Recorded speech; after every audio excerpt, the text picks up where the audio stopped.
Cuando Victoria primero y posteriormente Beatriz se dirigieron a mí para participar en este acto, pensé que quizá no era la persona adecuada porque me relaciono mal con los apellidos.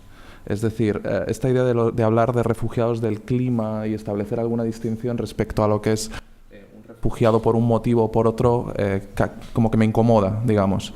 Pero creo que la presentación de Joan lo ha dejado claro. Él ha insistido al principio de su presentación en que finalmente la causa, el origen que provoca estos desplazamientos forzosos no es tan relevante como el hecho de que se producen desplazamientos forzosos y que hay que encontrar soluciones que desde mi punto de vista tienen mucho que ver con el federalismo, en el sentido de que tienen que ser soluciones en las cuales trascendamos esta idea de caridad para entrar en una idea más de ciudadanía y trascendamos las intervenciones individuales para buscar intervenciones colectivas y reconozcamos algo tan básico como que las fronteras administrativas tienen bastante poco sentido cuando estamos hablando de problemas globales como el cambio climático.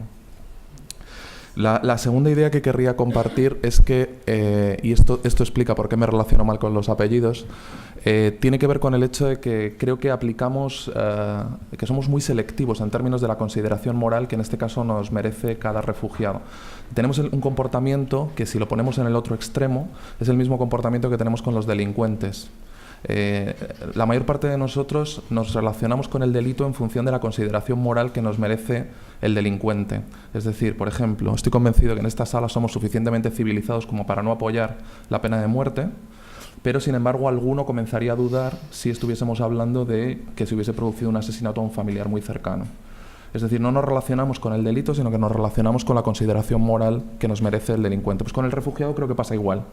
Que empezamos a establecer tantas distinciones, esto es una cosa muy académica, en la que empezamos a establecer capítulos de si unos son refugiados, si unos tienen estatus legal o no, y al final olvidamos la esencia de esto, que tiene mucho que ver más con la idea de que son desplazados forzosos que con el reconocimiento legal, que por otro lado es absolutamente crucial a la hora de enfrentar el problema de los refugiados.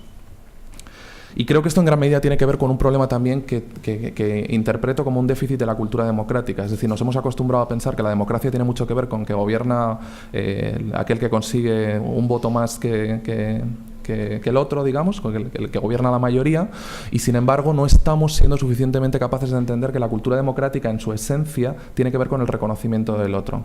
Y voy a terminar, cuando llegue el final de mi intervención, voy a insistir sobre algo que creo que se menciona muy pocas veces cuando se habla de refugiados del clima, y es cómo está afectando de manera directa el cambio climático a aquellos países que en teoría se quejan de ser receptores de refugiados. Porque todos estos problemas que hemos mencionado y los ejemplos que ha puesto Joan, que son fantásticos, los podríamos haber puesto también perfectamente para hablar de la séptima economía del mundo, el estado de California, o para hablar de España, o para hablar de Cataluña, desde luego, o para hablar de lugares como Países Bajos. Entonces voy a referirme al final a algunas situaciones que se dan en relación al cambio climático que también podrían provocar desplazamientos y que me parece muy relevante analizar por esta idea de que no estamos hablando de algo ajeno, estamos hablando de algo que nos toca bastante más de cerca de lo que a veces pensamos.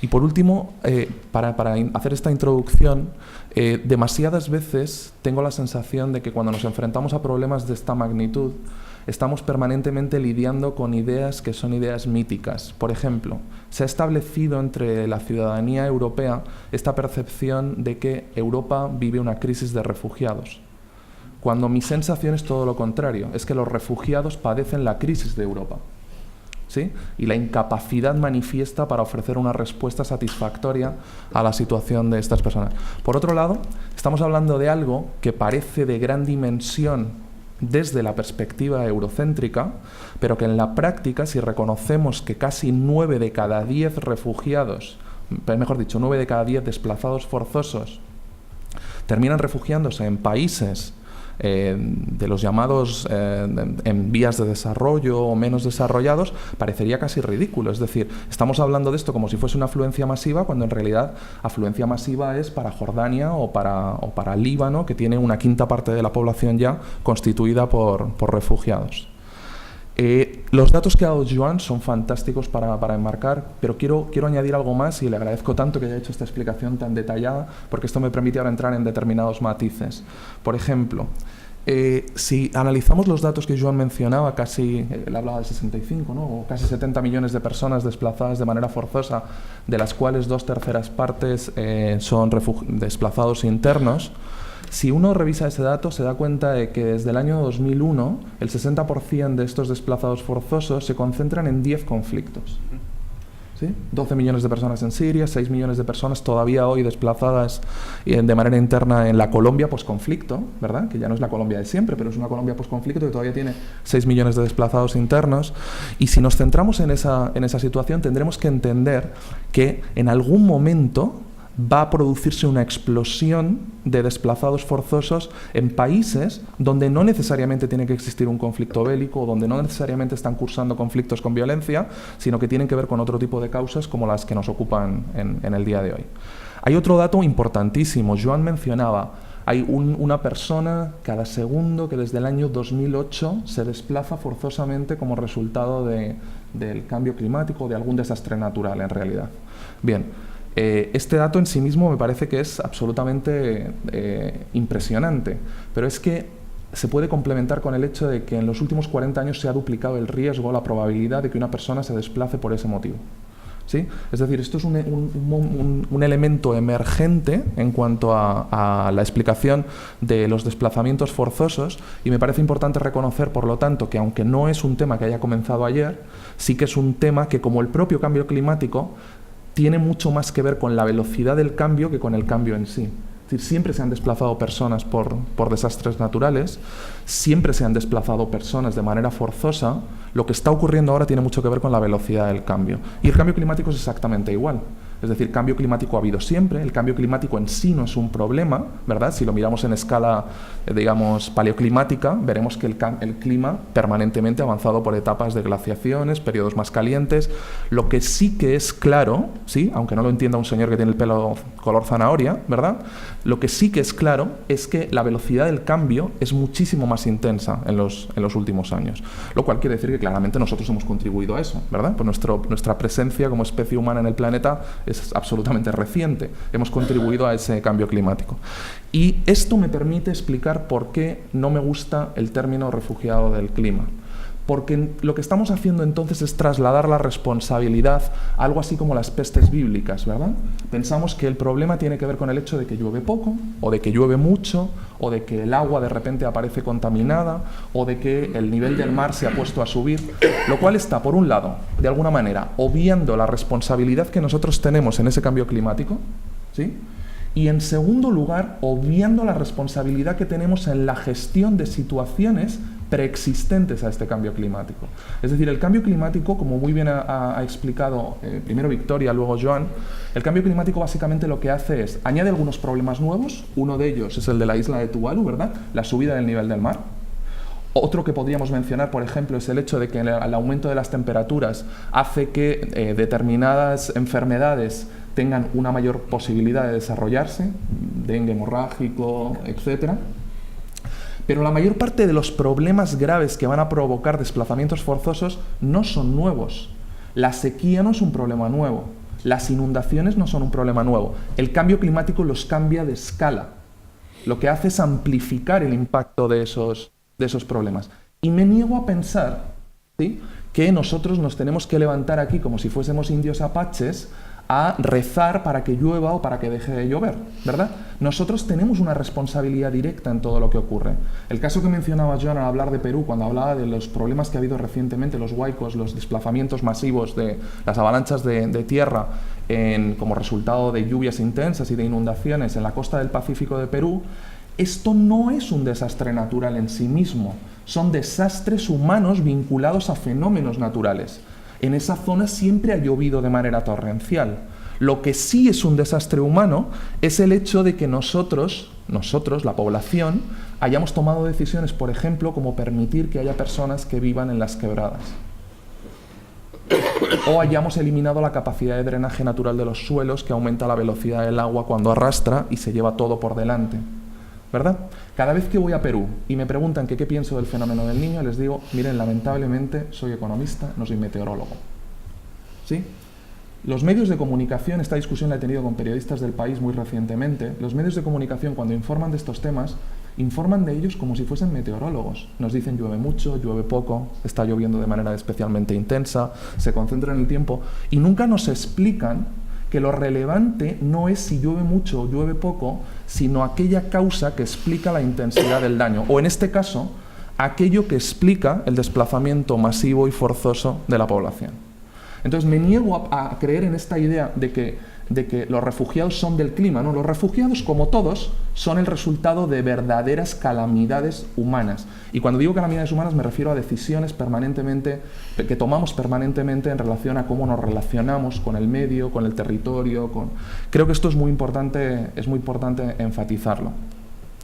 Si nos centramos en algunos de los ejemplos que he mencionado ahora, por ejemplo, en el caso de las sequías o las inundaciones, nos daremos cuenta de que el nivel de vulnerabilidad de determinadas poblaciones en este momento ya es brutal.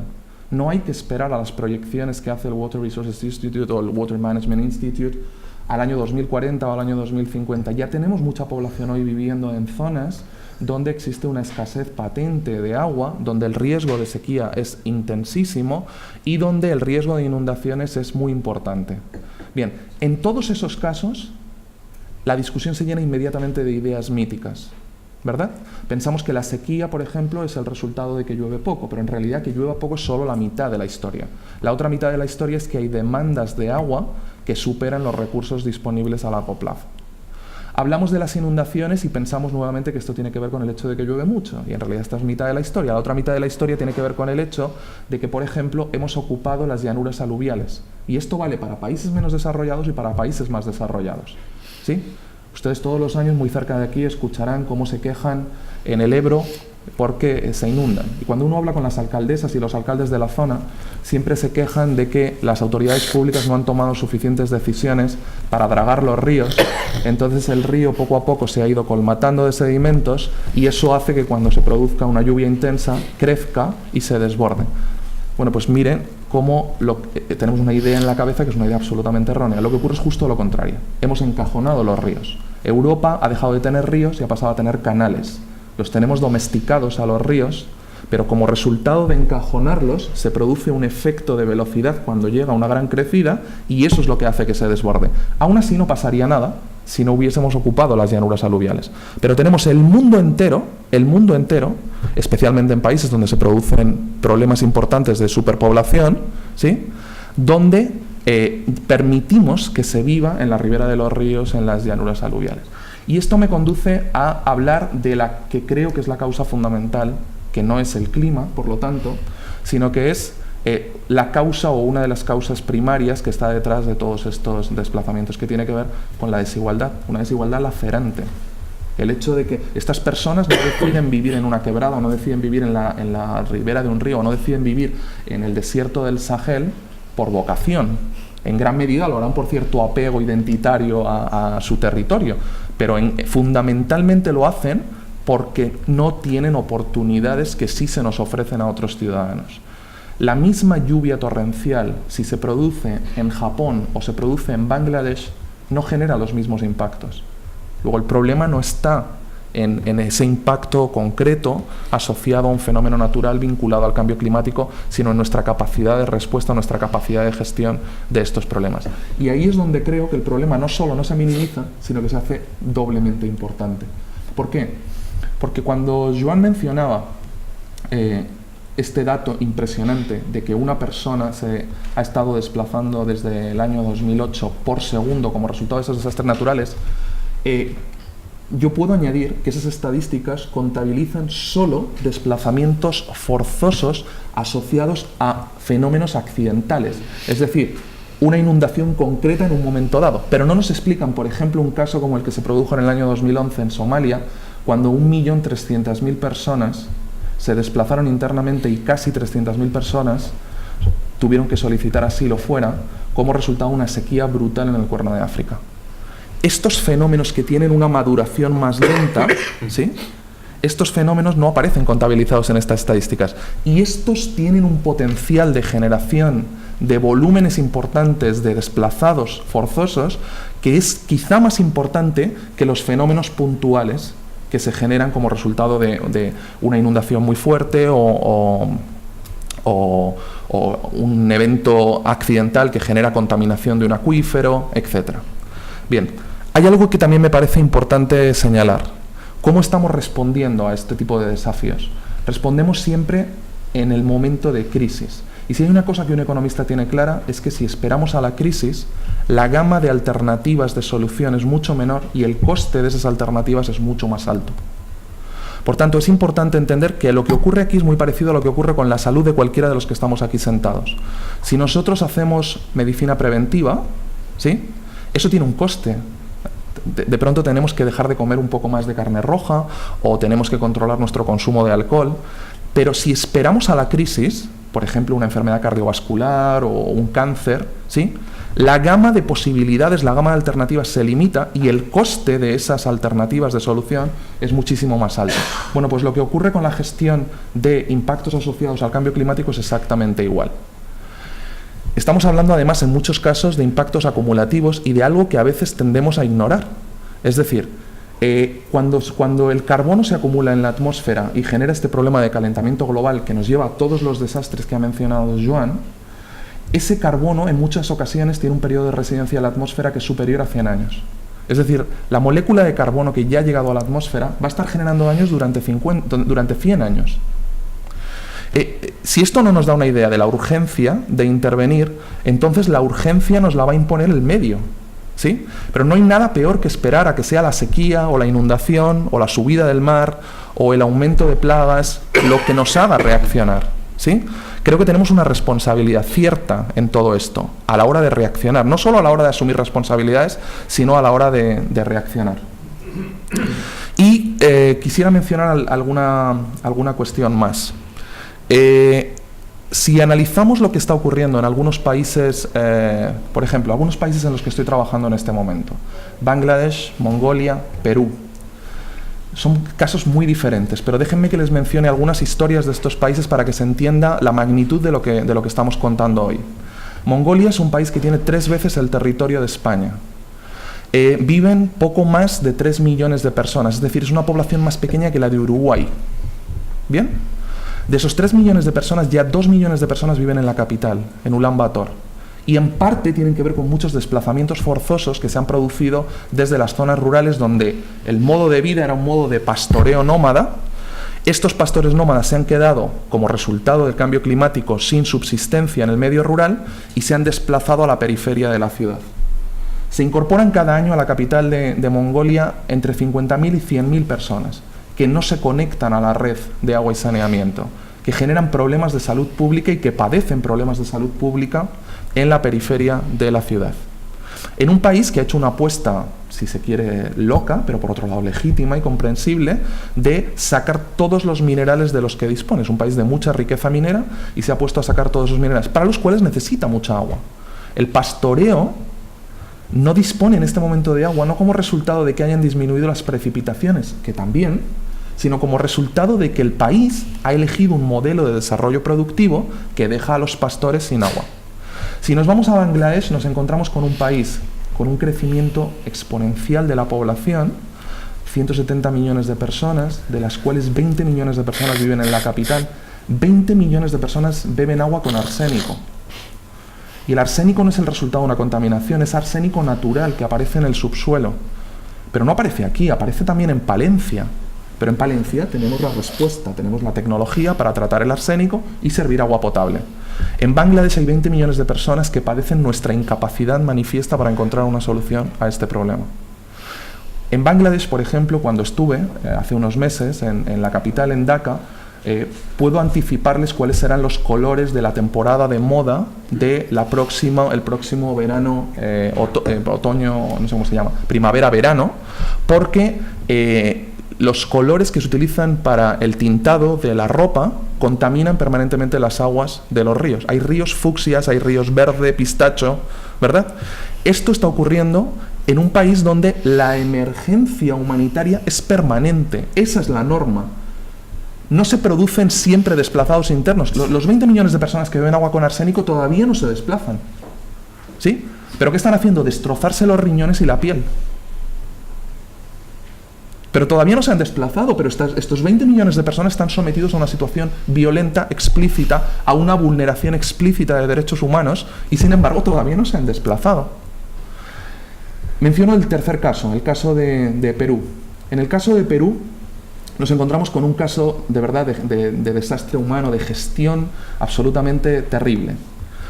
En la costa del Pacífico, que es básicamente desértica, ¿sí?, o una situación, digamos, de alto nivel de aridez, en la costa del Pacífico peruano nos encontramos con que se concentra el 80% del Producto Interior Bruto del país, una economía emergente, poderosa, que crece rápido, se concentran 2/3 partes de la población y solo disponen del 1,8% de los recursos de agua dulce del país. Perú tiene mucha agua dulce en la Amazonia, pero curiosamente ahí no tiene la población, ni la actividad.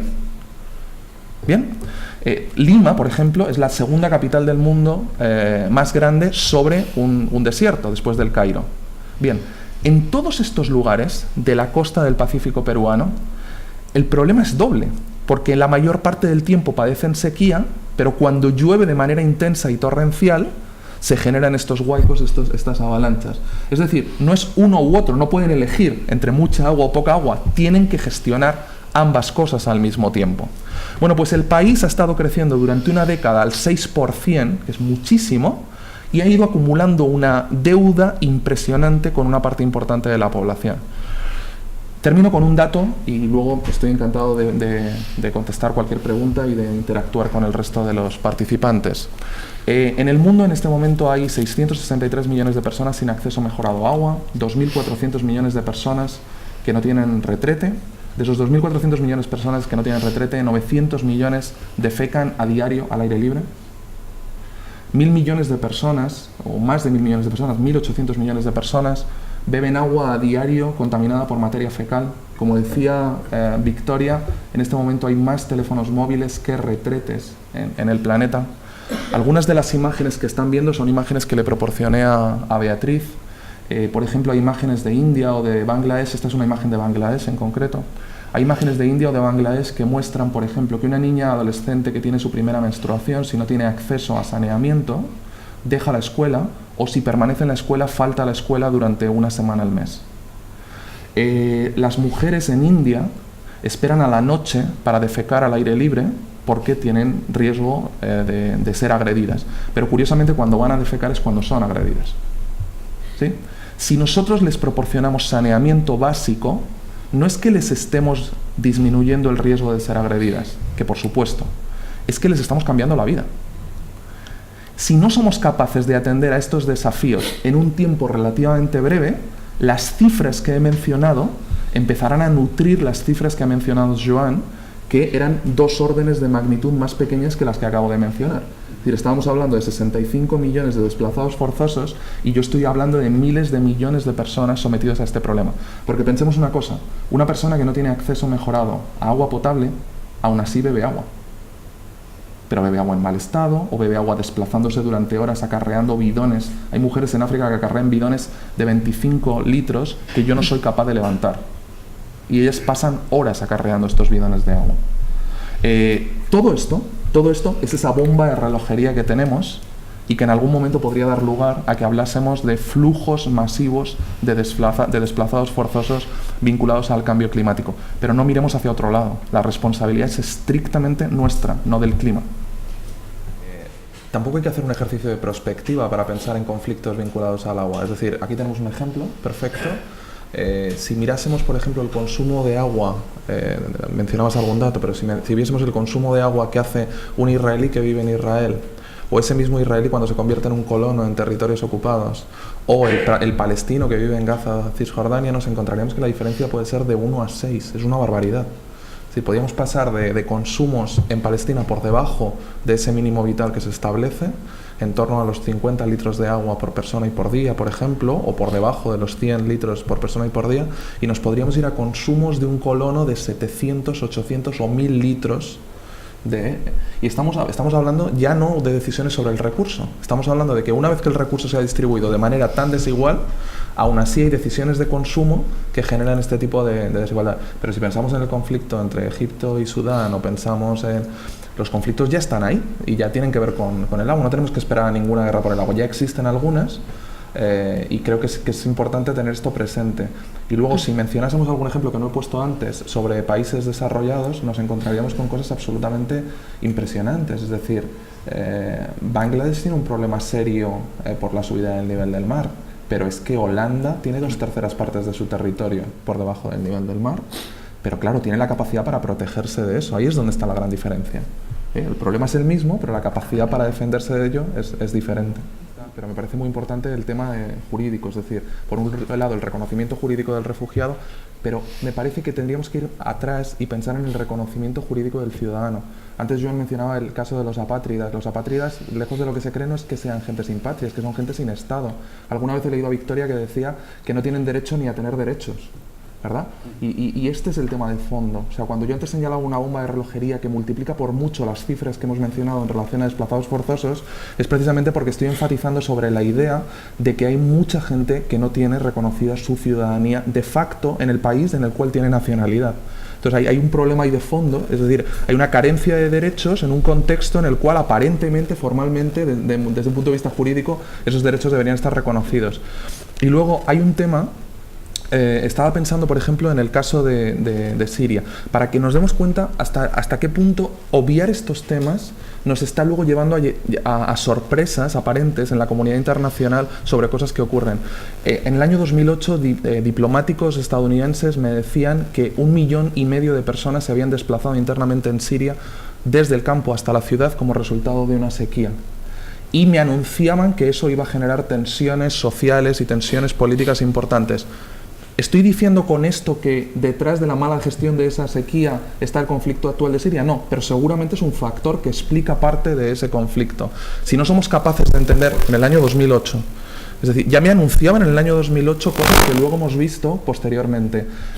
Posteriormente hemos visto cosas, por ejemplo, cómo se utiliza el agua como un arma de guerra en Siria, cuando se destruye intencionadamente el suministro de la ciudad de Alepo y se deja a 3 millones de personas sin acceso a agua potable y saneamiento.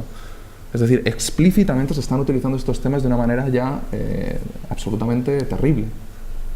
No hay que irse muy lejos, ya tenemos estas realidades, no hay que hacer un ejercicio, digamos, a futuro, ya tenemos la realidad tangible de que estas cosas ocurren. Y efectivamente, en todos los casos que mencionas, también en el de Nueva Orleans, hay un problema de mala gestión. En Estados Unidos, en este momento, California tiene una sequía que ya va por su 5º año consecutivo. Esto ha generado una crisis impresionante en el estado de California. Y alguien me decía de manera cínica, bueno, pero esto solo afecta a la agricultura fundamentalmente. Y es cierto. Bien, la agricultura supone el 2% del Producto Interior Bruto de California y el 3% del empleo. Si nos ponemos cínicos, prescindamos de ello. ¿Qué necesidad tiene una economía de servicios de tener agricultura? Pero preguntémosle al resto de los norteamericanos. El resto de los norteamericanos no están de acuerdo. ¿Por qué? Porque California supone el 45% del suministro de frutas y hortalizas del resto del país. Es que la dimensión que tienen estas cosas, no podemos seguir hablando de estos temas como temas ambientales. Cuando hablamos de cambio climático estamos hablando de un tema central en el modelo de desarrollo social y económico de un país, o de toda la humanidad en realidad. Entonces, los casos que mencionas son perfectos porque ilustran precisamente que no tenemos que ir lejos, ya lo tenemos aquí. En Tucumán la gente padece hambre y se desplaza como resultado de sequías mal resueltas. Estoy completamente de acuerdo. Es decir, somos tan cerriles que nos apegamos a una idea absolutamente arcaica, fallida, que es la idea de Estado-Nación, que no tiene ningún sentido para hablar de estos temas. Casi da vergüenza hablar de estos temas en la comunidad internacional, pero seguimos apegados a esa idea. Y es interesantísimo, porque además creo que esto es muy relevante para contarlo en Barcelona, es interesantísimo cómo nos apegamos a la idea de soberanía cuando la soberanía ya la hemos perdido en todo. Las grandes decisiones económicas se toman fuera, los grandes acuerdos internacionales, y nosotros seguimos apegaditos a esta idea del terruño, de esta idea tan linda, tan provinciana, tan... Es increíble, pero es así. Claro, pero la comunidad internacional o el propio sistema de Naciones Unidas que es incapaz, por ejemplo, de evitar un bombardeo a un convoy de ayuda humanitaria a Alepo, ¿cómo va a tener capacidad para luchar contra el cambio climático? Entonces, realmente tenemos un desafío. Si no somos capaces de reforzar, pero esto implica, una vez más, y esto nos devuelve a la idea del federalismo, esto implica una idea de soberanías compartidas y de cesiones de soberanía. Entonces, o sea, tenemos que entender que encontramos estas estructuras globales, federales, en las cuales entendamos que solo a esa escala se pueden encontrar las soluciones, o si no, pues tendremos una tribu maravillosa y moriremos con ella. Pero eso mismo, esa dejación, ese estado ausente, ocurre a nivel global. Es decir, estados que miran para otro lado. Bueno, porque por eso tenemos esta mentalidad en la cual no somos responsables del cambio climático. Cuando nos toca asumir responsabilidades, apoyamos proyectos, acuerdos a la baja. El Acuerdo de París, que se publicitó como por fin, después de Kioto, tenemos una solución.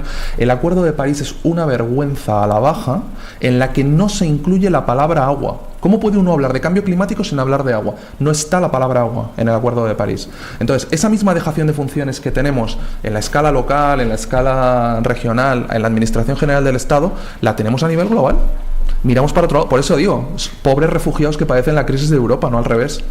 Es decir, la adaptación al cambio climático, el proporcionar seguridad jurídica, atención, reforzar la ciudadanía, estos son objetivos con mayúsculas. Todo lo demás son luchas tribales, discusiones maniqueas increíbles, que yo no puedo entender cómo estamos en esto. O sea, somos como los violinistas del Titanic, ¿verdad? Nosotros seguimos con nuestra música mientras el barco se hunde.